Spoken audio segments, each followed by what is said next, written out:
Thank you, Brendan. Okay. Gotta get set up here.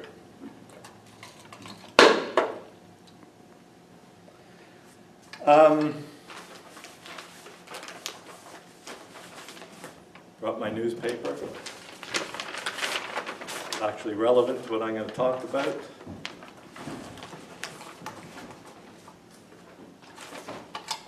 Okay.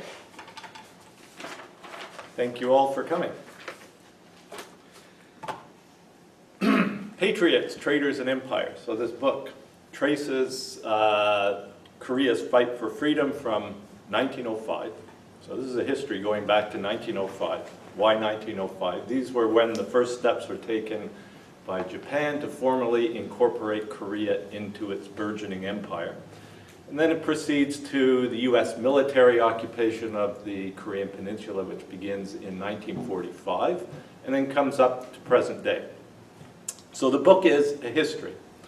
And like many historical narratives, is less about shedding light on the past than using the past to shed light on the present. And the book then was written with the intention of providing an historical context within which to situate the current crisis on the Korean peninsula. And the current crisis on the Korean peninsula is largely traceable to US foreign policy. So I'll start by talking a little bit about US foreign policy. Need to speak louder? Can't hear me? Okay, here we go. Geography, or Korea as geography, is vitally important to the United States as a world power. Korea shares borders with China and with Russia, two countries Washington deems enemies, and they are officially designated as such in the 2017 U.S. National Security Strategy. Washington views China and Russia as enemies because, quote, they challenge American power. And because they're economic competitors, they deny profit-making opportunities in some areas to U.S. businesses. So a U.S. presence in Korea provides the United States with a stationary aircraft carrier on the borders of its two most formidable competitors. As a territory, then, Korea has immense geopolitical significance to the great power preoccupations of the United States. And here's where my newspaper comes in. We can cite no higher authority than today's Wall Street Journal on this matter. Where is it? We have an article here, U.S. gets South Korea rent back, or break, but in the article, the Wall Street Journal notes that South Korea hosts more than 20 U.S. bases and 28,000 U.S. troops who, quote, enjoy a strategic location on the Asian mainland. They could have said that they're there. The official story is that they're in South Korea to protect the South Koreans, and I'll talk a little bit about that later, but they didn't say that. They said they're there because they provide a strategic advantage to the United States on the Asian mainland.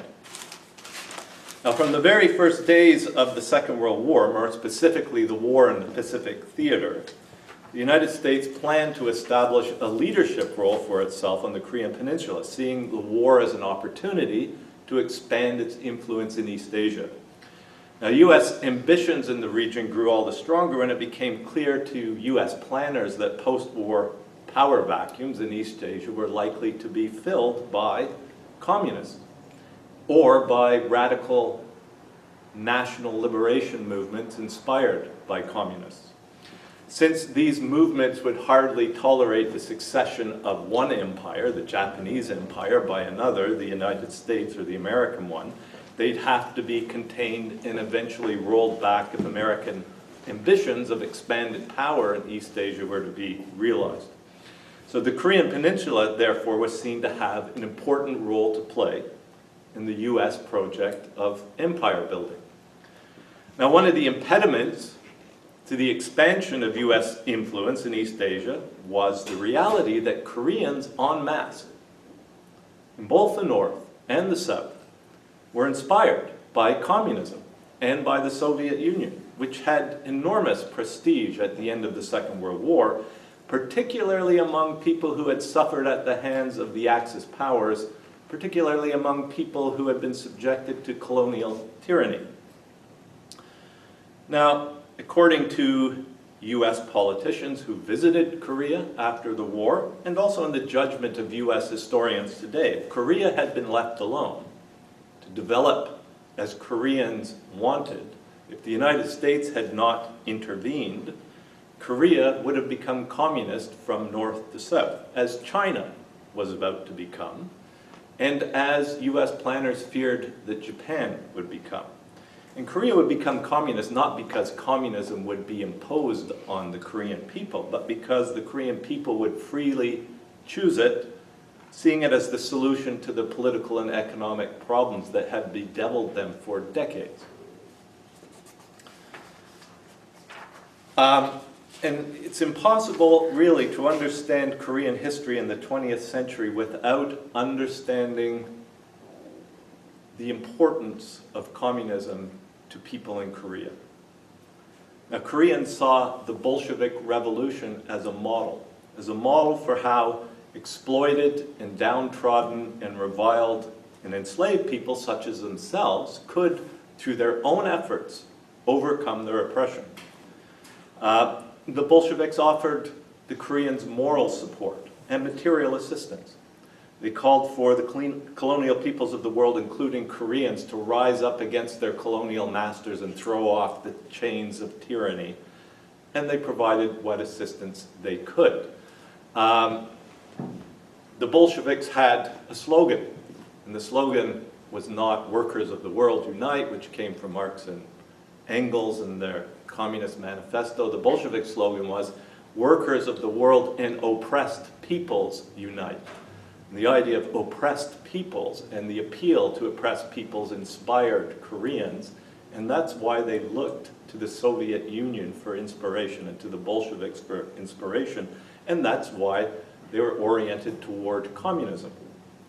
By contrast, the United States, so if we look at the Soviet Union on one hand and the United States, and we can ask, why didn't Koreans look to the United States as inspiration? Well, the United States had declared it a good thing that Japan had absorbed Korea into its empire.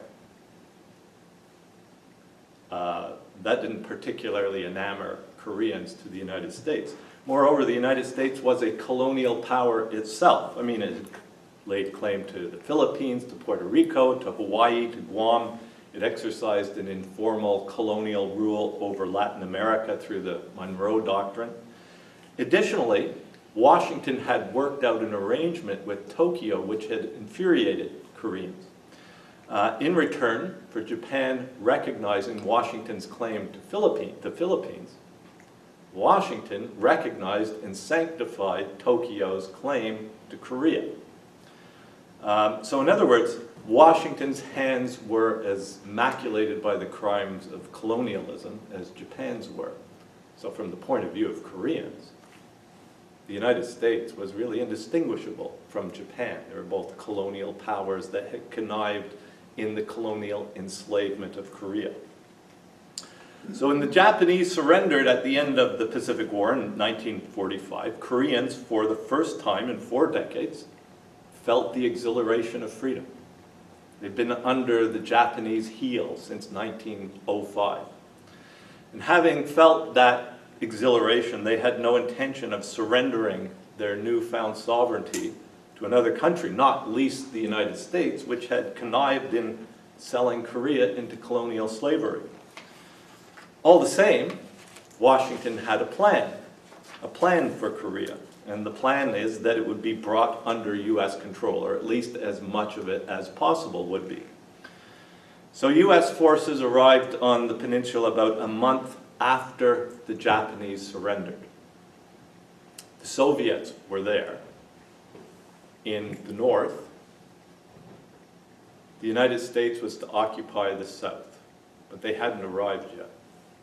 So what was happening in the month before their arrival? Well, the surrender of the Japanese created a power vacuum. They had administered Korea, so now the surrendered. They weren't there to administer Korea, so someone had to make the day-to-day decisions of running a country. So Koreans, both the North and the South, got together and they organized governing committees to govern their country.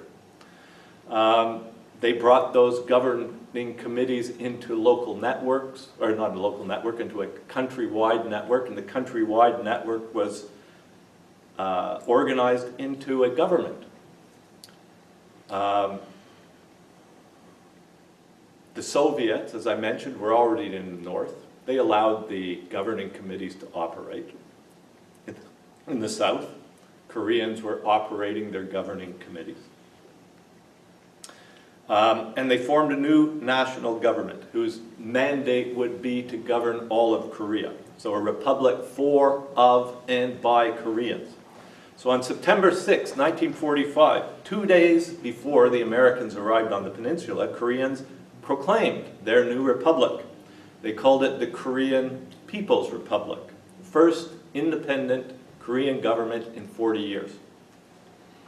2 days later, U.S. forces came ashore, and the new republic sent a delegation to greet them. The U.S. command refused to recognize the delegation, and it refused to recognize the new republic. And it refused for the obvious reason that independence for Korea was at odds with plans for the expansion of U.S. influence into East Asia. The United States almost immediately set about crushing the apparatus of the new republic in its occupation zone. Well, in the north, the Soviets allowed the new government to operate. In the north, the republic, the new republic, the independent republic, became the Democratic People's Republic of Korea, known today informally as North Korea, the successor to the short-lived Korean People's Republic. So by the way, the division of Korea was engineered by the United States, whose representatives, two U.S. Army colonels, one of whom would become a Secretary of State, Dean Rusk, bisected the country at the 38th parallel into separate U.S. and Soviet occupation zones for the purposes, or the purpose of accepting the Japanese surrender. The agreement worked out between the Americans and the Soviets was that the occupation and division of the country would last no longer than 5 years, after which elections would be organized for a national government. In 1948, Koreans of both the North and the South got together and they asked the two occupying armies to withdraw from the peninsula so that Koreans could organize and hold their own elections. The Soviets complied at the end of 1948. The Americans, however, refused. They did withdraw combat troops in the summer of 1949, but they left behind military advisors and secret protocols giving them control of the South Korean police and military.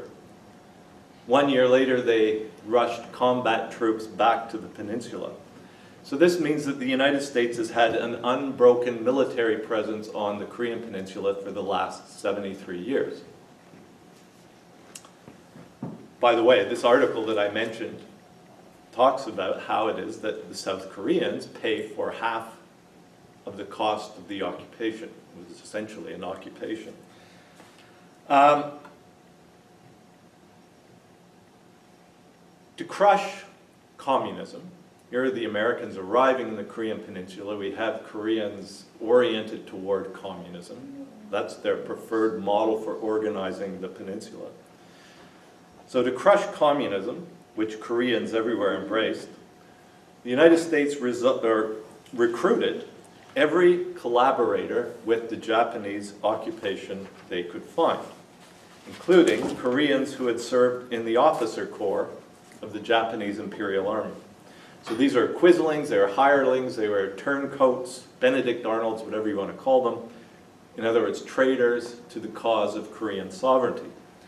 And they would be the people who would run the state, named South Korea, that the United States would basically set up on the Korean peninsula to project U.S. power. As a state created by Washington, to serve U.S. goals, whose military was under U.S. command. South Korea was clearly a U.S. puppet state. Not only was it a U.S. puppet state, it was a traitor state. As a traitor state because it was staffed at its highest levels by collaborators with the former Japanese occupation. So when the Korean War broke out in 1950, most of the top South Korean commanders were veterans of the officer corps of the Japanese Imperial Army. By contrast, North Korea was founded by resistance fighters who had fought the Japanese, that is, patriots, who had dedicated their lives and given their blood to the liberation of Korea. Now, unlike South Korea, which was set up by one occupying power, North Korea wasn't set up by the other occupying power, namely the Soviet Union. Instead, North Korea organically evolved from the Korean struggle for independence. So when the Korean War erupted, the top commanders of the North Korean forces were veterans of the anti-Japanese resistance, not quislings and not hirelings and not collaborators, but patriots or heroes who had taken up arms to drive the Japanese occupation from their country in order to win Korea's independence. Now, among the most prominent of these patriots was a man named Kim Il-sung, the grandfather of the current leader, Kim Jong-un. Now, Kim was so important as a Korean resistance leader that the Japanese created a special anti-Kim unit to hunt him down. The unit was staffed by Koreans who would later become top commanders in the South Korean military. So the Civil War in Korea, which we understand as the Korean War, the Civil War in Korea really begins when the Japanese occupation splits Koreans into patriots who actively resist the occupation and traitors who actively collaborate with it. Bruce Cummings, perhaps the foremost U.S. historian of Korea, argues that the Korean War began not in 1950, the date which conventionally marks its beginning, but at the point at which some Koreans became resistance fighters and other Koreans became collaborators.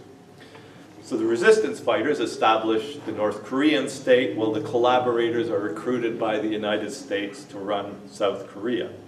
And this meshes with a related view that holds that the Korean War began in 1945, not 1950. 1945, when U.S. forces arrive in Korea and declare war on the Korean People's Republic, replacing it in the south with the Republic of Korea, while in the north, the Korean People's Republic lives on as the Democratic People's Republic of Korea.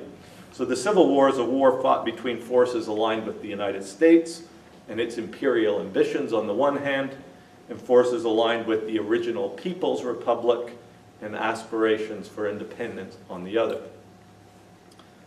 Now, in this view, and in Cummings' view as well, the war, the Civil War, between North and South, between patriots and traitors, has never ended. And to illustrate this point, in 2016, Kim Jong-un, grandson of Kim Il-sung, was the leader of North Korea. Park Geun-hye, the daughter of Park Chung-hee, was the leader of South Korea. Who was Park Chung-hee? Park Chung-hee was South Korean dictator in the 1960s. He had served in the officer corps of the Japanese Imperial Army, hunting down Kim Il-sung and other Korean resistance fighters, and had received a gold watch from Emperor Hirohito for his services to the Japanese Empire. So, Kim and Park, two deadly enemies, were now meeting in 2016 through their descendants. So let me read you a paragraph from my book contrasting the two Koreas in the 1960s. At the time,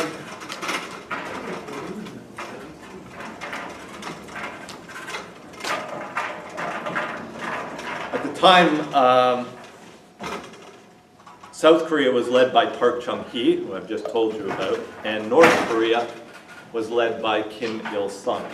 This will give you an idea of how different the two Koreas are.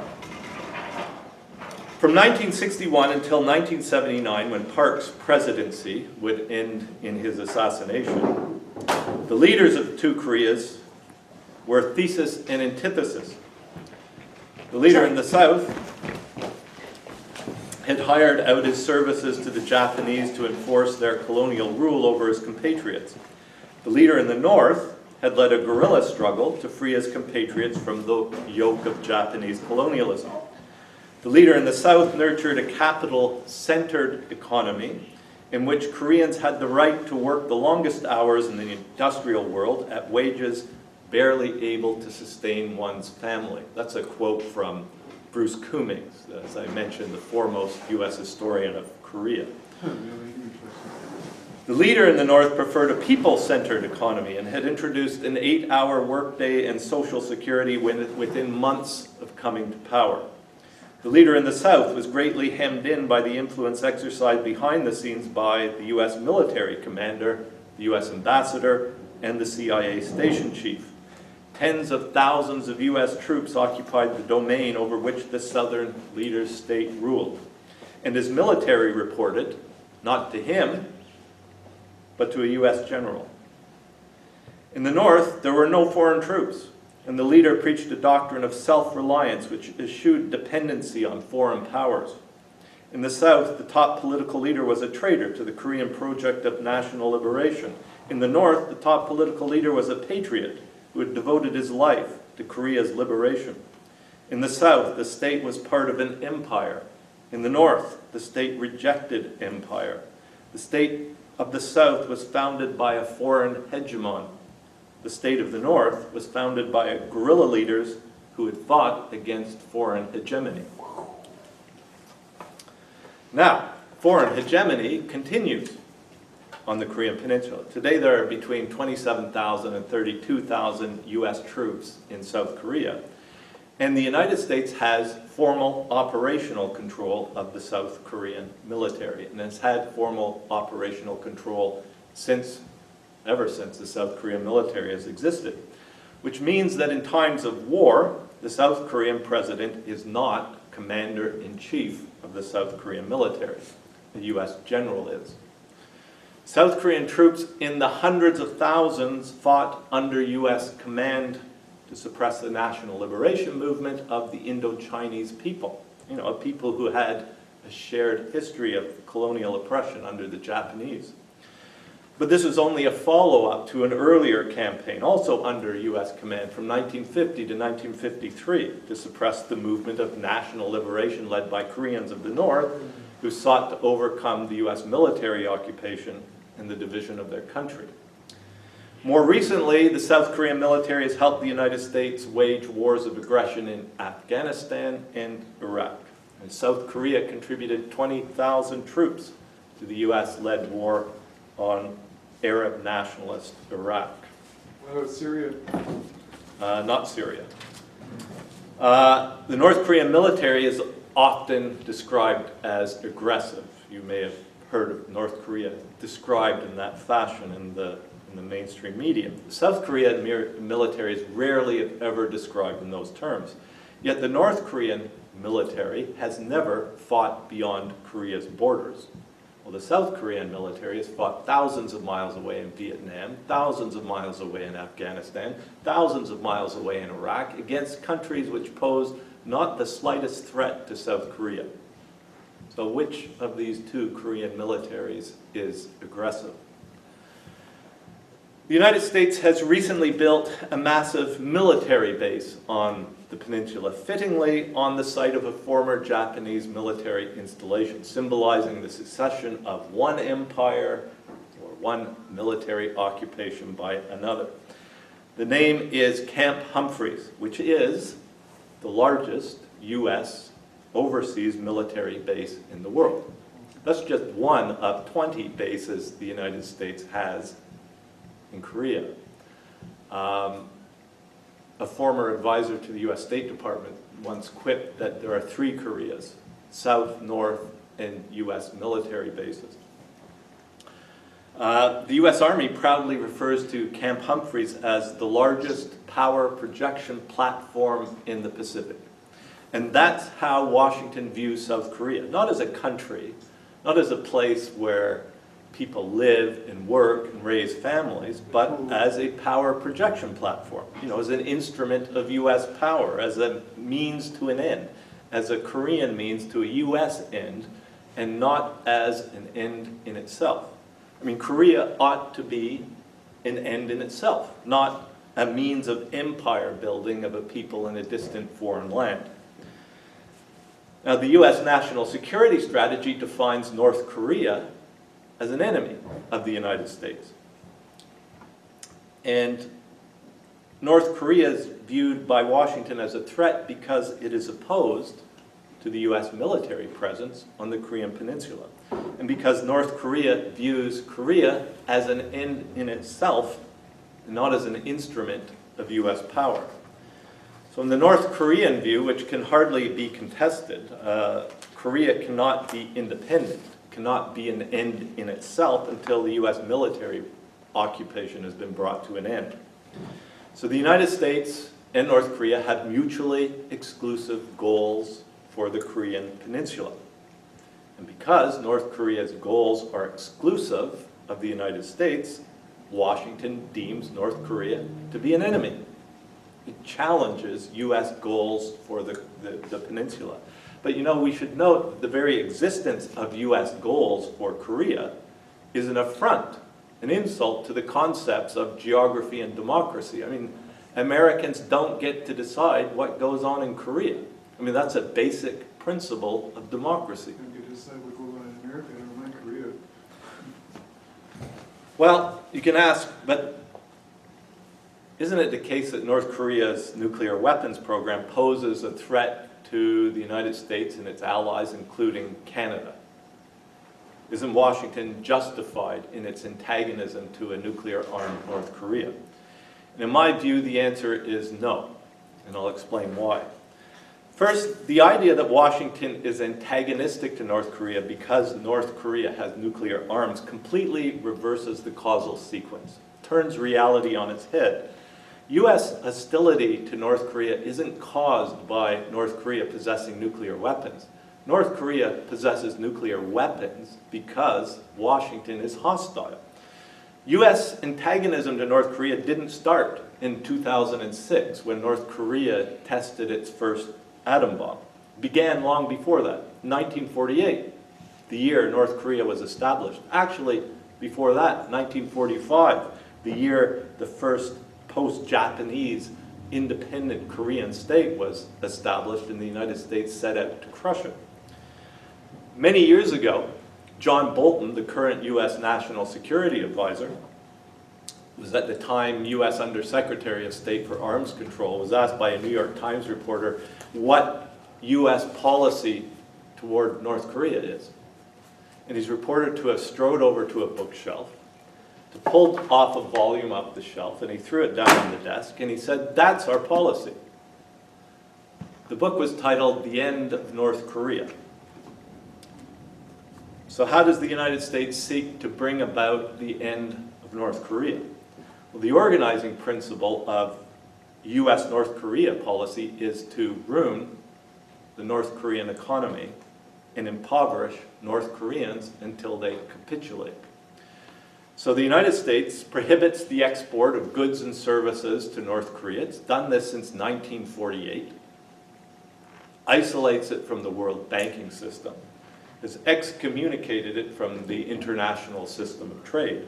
And the blockade against North Korea is now so comprehensive, with the participation of China, that it's almost total. Now, this is economic warfare, the likes of which the world has never seen. And economic warfare has enormous, though largely invisible, consequences in terms of human suffering, in disease, in breakdown of healthcare systems, in the breakdown of water treatment and sanitation systems, in hunger, in malnutrition, and in death.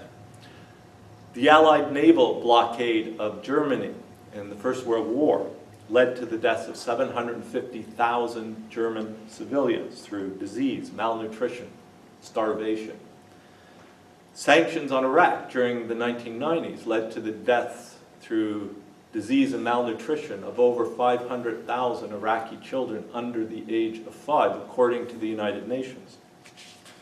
When Madeleine Albright, then U.S. ambassador to the UN, was asked about this by Leslie Stahl on 60 Minutes, she didn't deny that the blockade had led to the deaths of over 500,000 Iraqi preschoolers. Instead, she said, "We think it's worth it." So unlike Germany, which did pose a threat to the Allies in the First World War, Iraq posed not the slightest threat to the United States. So there was some justification for the Allied blockade of Germany, but what was the justification for the exterminating blockade of Iraq? I mean, what kind of monster, Bill Clinton, in the absence of a threat to his country, makes a decision whose outcome is the foreseeable deaths of hundreds of thousands of people? What kind of monster says, "We think it's worth it"? You know, we shudder at the horrors of the atomic bombings of Hiroshima and Nagasaki, which together may have killed 200,000 people. Not 500,000 children, but 200,000 men, women, and children, including, by the way, tens of thousands of conscripted Korean laborers. Less is said about the fire bombings of Hamburg and Dresden and Tokyo. Likewise, little is said about the fire bombing of Korea, North Korea. Between 1950 and 1953, North Korea was literally, not figuratively, literally burned to the ground by the United States Air Force, which dropped the notion of napalm on Korea north of the 38th parallel. We usually associate napalm with Vietnam, but it was used in Korea. Yeah, it's everywhere. When the United States Air Force got through with North Korea, there were only 2 modern buildings left standing in Pyongyang, the capital of North Korea. So fire bombings killed vastly more people than were killed at Hiroshima and Nagasaki.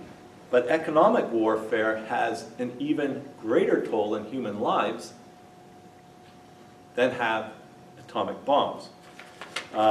Indeed, sanctions can be described without hyperbole as economic atom bombs in the plural. Or just call them genocide? The political scientist John and Carl Mueller wrote an important paper in Foreign Affairs, the unofficial journal of the US State Department, in which they showed that all of the sanctions in the post-World War II period had killed more people than all the weapons of mass destruction in history, including the atomic bombings of Nagasaki and Hiroshima and all the chemical weapons used in the First World War. They called economic warfare sanctions of mass destruction, more lethal, more devastating than weapons of mass destruction. So I mention this because no country on earth has been subjected as heavily and for as long to sanctions of mass destruction as North Korea has. Which is kind of interesting. I mean, there was a large movement against sanctions against Iraq. There's a large awareness of the blockade of Cuba, but not much awareness of these long-standing sanctions against North Korea. When there was talk about escalating these sanctions on North Korea, people like Obama and Clinton and George W. Bush would say, well, there's really no point because this is the most heavily sanctioned country in the world. You don't think that you can do more to sanction this country. And that's coming from Bush. That was George W. Bush, yeah. Another way the United States works to wreck the North Korean economy and to impoverish North Koreans is by pressuring the country militarily through the incessant threat of invasion to force Pyongyang to starve its civilian economy in order to fund its national defense. And like, the hangman complaining about the pallor of the corpse, promoters of US policy complain about the highly militarized nature of North Korean society, blaming it on the leadership's alleged penchant for military regimentation. this blame is misplaced. I mean, the architect of North Korea's garrison state is US foreign policy. I mean, North Koreans didn't build a garrison state because they like tanks and they like missiles and they like artillery. They built a garrison state to defend themselves against the military colossus bent on their destruction, whose official policy is the end of North Korea. Now, the Pentagon applies pressure primarily through war games, which it conducts every year, and often more frequently, involving up to 300,000 soldiers or more, as well as so-called strategic assets. Strategic assets are weapon systems capable of delivering a nuclear payload. So this includes B-2 bombers, which patrol the edges of North Korean airspace. It includes Trident nuclear submarines, which lurk off the coast of North Korea. We don't often, sometimes we hear about the war games. We hear about them when the North Koreans react belligerently, or what's called belligerently. You didn't hear about them this year, I bet. You didn't notice them, but they took place anyway. And the reason we didn't hear about them was because the North Koreans didn't say anything about them. But the war games are indistinguishable to the North Koreans from the marshalling of troops and warships and warplanes for an invasion. So every time a war game is carried out, North Korea is forced to mobilize its resources at considerable cost to its civilian economy to prepare for the possibility of an invasion. And this happens year after year after year, and often multiple times per year.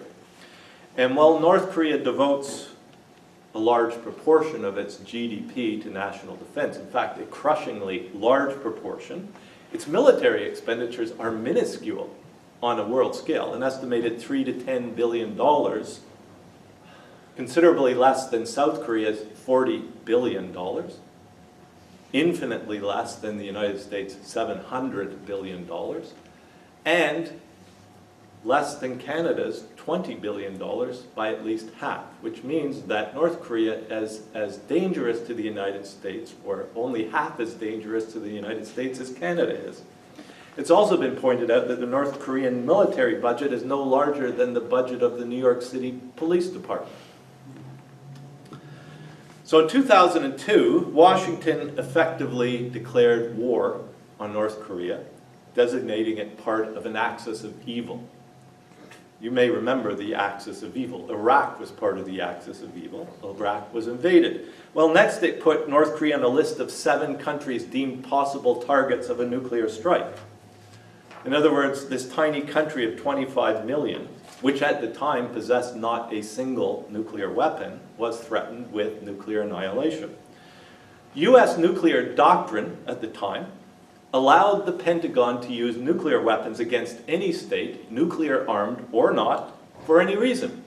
So in principle, the United States could use nuclear weapons against country A for attacking country B with a pea shooter. Third, Washington hinted that an attack on North Korea was only a matter of time. On the day Baghdad fell to invading US forces, John Bolton said to the North Koreans, draw the appropriate lesson. 3 years later, on October 9th, 2006, the North Koreans announced to the world the lesson Bolton had urged them to draw. They detonated the first atom bomb. I like it. By 2017, they tested 5 more. So a basic principle of nuclear non-proliferation is do not issue existential threats to non-nuclear states, because if you do, they may develop nuclear weapons to defend themselves. Time and again, the United States has violated this principle, threatening to turn North Korea into a charcoal briquette, to quote Colin Powell when he was Secretary of State, threatening to make it cease to exist, threatening to bring about its total annihilation, threatening to rain down fire and fury the likes of which the world has never seen, to quote Donald Trump. And we survived, like, So in other words, threatening to exterminate 25 million Koreans who live north of the 38th parallel. North Korea then has nuclear weapons for the same reason the United States says it has nuclear weapons, to defend itself. And no serious observer doubts this. Now, so let me say something about the upcoming US-North Korea talks. The North Koreans have repeatedly, over the decades, petitioned the United States to sign a peace treaty to end the state of war that has existed between the two countries for the last 68 years. The war, or the hostilities, ended through an armistice, a ceasefire, not by a peace treaty, which means that the United States and North Korea are still officially at war. But just as frequently as North Korea has urged the United States to sign a peace treaty, Washington has dismissed North Korea's pleas out of hand. Colin Powell, when he was Secretary of State, besides indicating to the North Koreans that he could turn their country into a charcoal briquette, said after he was asked on one of these occasions to sign a peace treaty, "We don't do peace treaties," things of that nature. So why is North Korea interested in peace? Well, that should be pretty obvious. I mean, if your military budget's equal to the budget of the New York City Police Department and you're officially at war with a military colossus, well, you're going to have an interest in peace. So what about New York City? But why is the United States uninterested? And I think the answer lies in 2 points. First, North Korea doesn't threaten the United States. 2, a peace treaty implies the abandonment by the United States of a policy which it's pursued since 1948 of bringing about the end of North Korea. So what possible reason could there be for Washington to abandon this policy? I mean, North Korea can't strike the United States militarily. A nuclear attack would be suicidal. And US officials acknowledge that the North Korean leadership doesn't have a death wish. Moreover, both the CIA and the new Secretary of State, Mike Pompeo, concede that Kim Jong-un is, quote, coolly rational. The view within the US foreign policy establishment is that talks between Washington and Pyongyang can have no other goal than North Korea's total capitulation. I mean, that's what peace means to Washington. Pyongyang must surrender its nuclear weapons, it must agree to intrusive inspections, it must accept a permanent US troop presence on the Korean Peninsula, and it must accede to its integration into an Americanized global economic order. If not, the policy of economic strangulation will continue. So we shouldn't delude ourselves that the United States is suddenly going to abandon a 70-year-old policy of bringing about the end of North Korea. You know, as Mao once observed, imperialists will never lay down their butcher knives and become Buddhists. And there's no evidence that Washington is about to make a conversion to pacifism. So, to end, freedom appeared to be within the grasp of Koreans in 1945, after a 40-year struggle against Japanese tyranny, a struggle which at one point involved as many as 70,000 Korean guerrillas, and which took the lives of countless Korean patriots. But the hopes of Korean patriots were dashed by the United States. I mean, one empire succeeded another empire. One military occupation followed another. Kim Il-sung, the first leader of North Korea, a major hero of the anti-Japanese resistance, recognized that Korea's fight for freedom may last centuries. See, he reminded Koreans that it took the Philippines and Indonesia 300 years to win their independence. India, 200 years. Sri Lanka, 150 years. Algeria, 130 years. Vietnam, almost a century. So it may take many more years for Koreans to achieve what the United Nations Charter promises all states, equality and independence. But the dreams that Koreans have nurtured, the dreams they've kept alive, the dreams they've cherished of an independent and unified country free from a foreign military occupation will one day be realized by their own efforts and with the support and solidarity of people who are committed to an international order of equal and sovereign states. That is, to freedom, democracy, and equality, not only at home, but between countries. Thank you.